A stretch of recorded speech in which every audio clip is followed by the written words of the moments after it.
Hi folks, this is Elgin Subwaysurfer Bolling, your creative caricature marketing consultant, and unfortunately, Far-Rockaway Zone A residents. What you're looking at here, looters will be crucified. God help you. That's a sign that's not in Rockaway, but it's a sign that's in Broad Channel. The next neighborhood, a neighborhood very close to the Rockaways when you go over the bridge. My daughter and I, we were driving trying to find gasoline one day, drove through Howard Beach, which was also affected, and came over the Cross Bay Bridge and drove through Broad Channel, and we saw reporters out there, and we actually saw the house with this sign on it: looters will be crucified. And I said to my daughter, I said, man, the reporters would take the one thing, and blow it out of proportion. That's what I said before I kind of knew the facts. Fact is this, as the Daily News has said, that when night falls, in the Rockaway area, it's like that old 70s songs. The freaks come out at night. The hoods come out at night in the Rockaways. And, what's been happening, for many of the residents is that you're having looters, you're having all, just the dregs of society coming out, claiming to be LIPA workers who, until yesterday, I didn't even see a LIPA truck until yesterday, and that's because the mayor has been talking to them and threatening them, okay?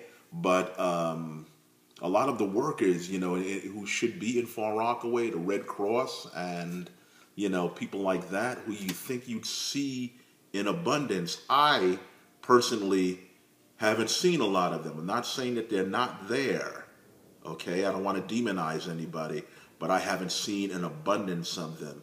And this Sunday, in my congregation, I was speaking to one of the members, who lives in, some of the housing projects, in that area, and they told me literally that when the Red Cross or some of these agencies come there, get this, when they come there to give these people the help, I hate to say these people because, well, that's another story. When they come to give them the help, instead of receiving the help, you've got these knuckleheads, some of them, shooting at them.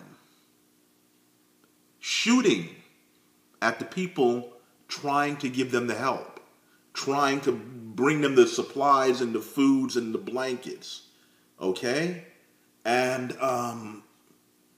the reason for that is, I guess, so they can jack them for their uniforms, so that they can impersonate them and rob their neighbors, who also have about as much as they do, nothing. So you're robbing the people who are trying to help you to rob your neighbors who have nothing like you.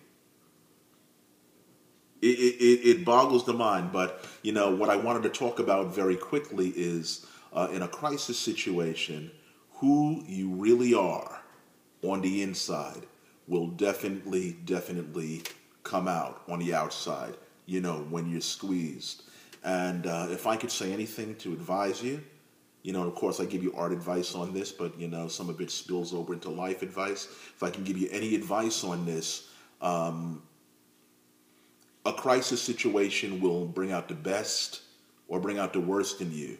And the best time to work on your character is in a non-conflict situation, okay?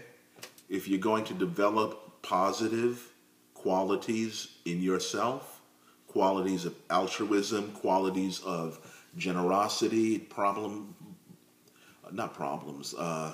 qualities of genuine caring for people. The time to start cultivating that mindset is now, when you're in non-conflict.